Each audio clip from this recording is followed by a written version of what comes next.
Bonjour à tous, mesdames et messieurs les élus.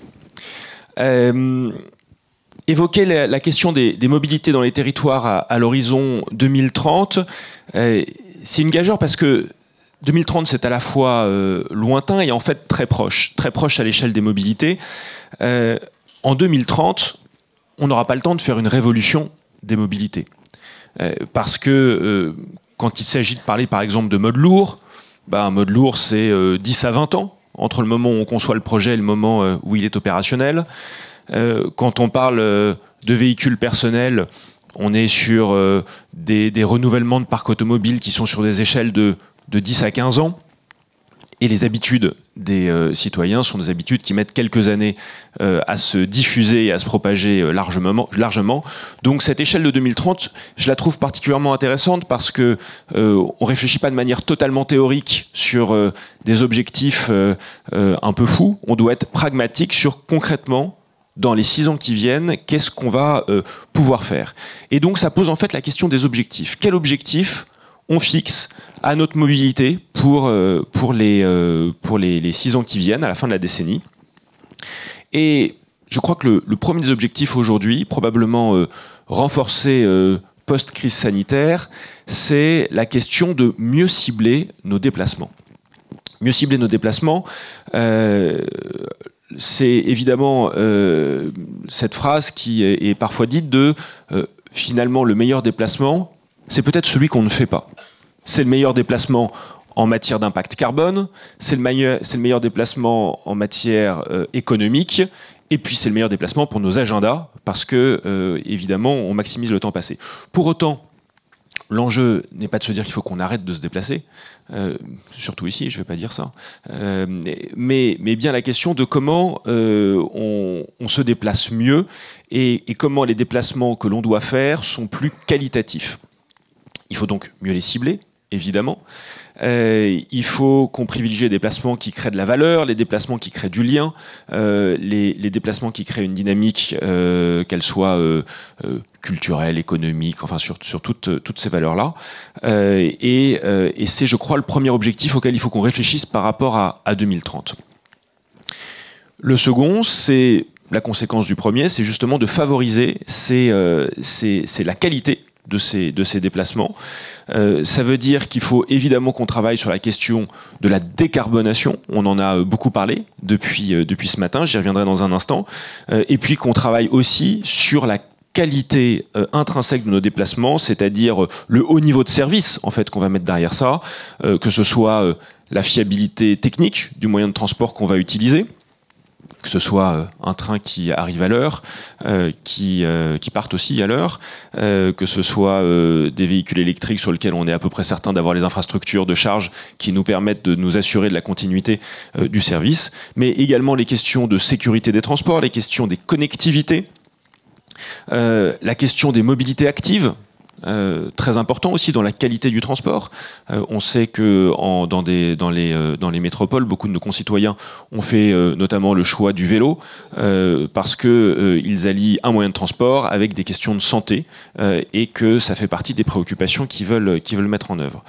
Et puis évidemment, cela demande aussi d'investir fortement dans les transports en commun pour pouvoir garantir cette qualité dans les transports en commun, puis dans les transports qui ne sont pas forcément toujours en commun. Je pense notamment aux ferrés sur des longues distances où là aussi on a besoin d'investissements bien plus forts que ce qui se fait aujourd'hui. C'est un message à l'adresse de ceux qui regardent les budgets de SNCF Réseau, sur lesquels nous savons que dans nos territoires, nous avons besoin de sommes bien plus importantes. Le troisième objectif sur ces mobilités à l'horizon 2030, c'est ce que j'appelle mettre fin à la guerre des mobilités. La guerre des mobilités, pour la résumer simplement, c'est le cycliste qui va engueuler l'automobiliste, qui lui-même va râler contre le bus qui va klaxonner le piéton, et le piéton qui, évidemment, engueule le cycliste. C'est quelque chose alors, d'un peu caricatural, mais qui néanmoins existe de manière assez prononcée en France. Ce dont il faut avoir conscience, c'est que ces différents modes de transport que je viens d'évoquer, ils vont continuer à cohabiter ensemble dans les prochaines années. Donc il faut réussir à mieux les faire coexister. le premier enseignement qu'on tire de ça, c'est que pour l'instant, la réponse que l'on fait pour éviter justement cette guerre des mobilités, c'est qu'on essaye sur l'espace public de spécialiser les flux. Et donc on met les vélos d'un coin, on met les piétons à un autre, on met les bus et on se dit s'ils se croisent jamais, ils s'engueuleront jamais. C'est un modèle en fait assez français. Il y a pas mal d'autres pays qui décident qu'au contraire il faut mélanger au maximum les flux et avoir des systèmes de priorité assez clairs. Parfois plus culturel d'ailleurs que réglementaire, mais que cette spécialisation des flux, probablement, elle renforce aujourd'hui les tensions qui peuvent exister à chaque fois que sur une zone de contact, on a le sentiment que son mode de transport n'est pas prioritaire. Le second sujet, c'est de se rendre compte qu'il ne faut pas faire, dans cette guerre des mobilités, une guerre à la voiture. Évidemment, la question de la voiture en hypercentre, par exemple à Paris, ne se pose pas de la même manière qu'en Grande Couronne, mais je suis maire d'une ville en Grande Couronne, en Essonne, ou qu'en Corrèze, ou encore que dans le Calvados. Évidemment, ces questions de la voiture ne se posent pas de la même manière. Moi, par exemple, dans ma commune, mon objectif, c'est que un foyer passe de 2 voitures à 1 voiture. Ça, c'est crédible en Grande Couronne. Se dire qu'ils vont tous abandonner leur voiture alors qu'aujourd'hui 70% des déplacements se font en voiture, domicile-travail dans une ville comme la mienne, à l'horizon 2030, c'est totalement illusoire. Et probablement à l'horizon 2040 aussi d'ailleurs. Mais en revanche, réussir à réduire la place de la voiture, c'est probablement possible. C'est possible avec des investissements forts, je le disais tout à l'heure, dans les transports en commun. Investir fortement dans les transports en commun, ça veut probablement dire dans beaucoup de territoires ne pas être happé par l'illusion de la gratuité des transports en commun. Les gens ne prennent pas les transports en commun à cause du coût. En fait, la voiture, c'est toujours plus cher que les transports en commun. Une voiture, en moyenne, c'est 500 € par mois. Le coût d'achat, l'amortissement, l'essence, l'assurance, vous êtes à 500 € par mois. Quand vous avez une carte d'un transport en commun quelconque, en province, en moyenne, l'abonnement est à une trentaine d'euros, et en Ile-de-France, comme vous avez le remboursement employeur ou les 50% parce que vous êtes en recherche d'emploi ou parce que vous êtes étudiant, etc., on est à 43,20 €, si ma mémoire est bonne, sur un abonnement mensuel pour avoir un accès illimité au transport en commun. Donc évidemment, la question du coût, transport en commun versus voiture, c'est pas le sujet. La question de l'impact carbone non plus. Les transports en commun ont toujours un impact carbone bien plus faible que celui du véhicule individuel. Donc, en revanche, la gratuité dans les transports en commun, ben, c'est des moyens... Alors, ça va dépendre de certains territoires, évidemment, mais par exemple, dans un territoire comme l'Île-de-France, c'est 4 milliards de recettes en moins par an, la gratuité des transports en commun, ce qui veut dire 4 milliards d'investissements en moins chaque année dans le réseau, là où je pense que le vrai facteur clé de est-ce que j'adopte les transports en commun ou mon véhicule individuel, c'est la qualité du transport, c'est le renouvellement des matériels roulants, c'est les infrastructures dont vous allez pouvoir bénéficier et donc des moyens pour pouvoir les développer. C'est aussi évidemment l'intermodalité, qui va nous permettre d'éviter cette guerre des mobilités. Et dans l'intermodalité, il y a aussi toute la partie servicielle qui est à adjoindre aux cartes de transport en commun. Je suis vice-président d'Île-de-France Mobilité, donc je vais concentrer cette partie du propos plus sur l'Île-de-France. Dans les franciliens qui sont à la salle, qui a un pass Navigo ici? Vous êtes nombreux. Gardez la main levée, ceux qui savent qu'avec votre pass Navigo, tous les jours, vous avez 2 trajets de covoiturage offerts. Ouais, il n'y en a plus beaucoup. Hein. Et pourtant, vous les avez. Aujourd'hui, quand vous avez un pass Navigo, si un jour, en fait, le transport en commun n'est pas votre meilleur choix, Île-de-France Mobilité vous finance 2 trajets, c'est-à-dire un aller et un retour, de covoiturage chaque jour, 5 fois par semaine, 20 fois par mois. Vous avez également accès à un parking gratuit pour votre vélo, pour votre voiture, à proximité d'une gare. On voit bien que c'est ces actions-là qui vont vous permettre non seulement de faire le choix d'un pass en transport en commun, et ce que fait l'Île-de-France, en fait, beaucoup d'autres territoires le font, hein, on n'est pas unique, loin de là, et de vous dire, bah, effectivement, peut-être que le second véhicule dans mon foyer, en fait, il n'est pas nécessaire parce que les quelques fois de l'année, on va avoir besoin des 2 véhicules en même temps, en fait, on prendra l'option du covoiturage et ça se passera bien. Dernier objectif, évidemment, dissocier les problématiques selon les territoires. L'hypercentre n'est pas la Grande Couronne n'est pas la province. sur des territoires, le véhicule individuel va rester probablement majoritaire d'ici à 2030. Donc la question, c'est la question de la motorisation pour pouvoir avoir un impact carbone plus faible.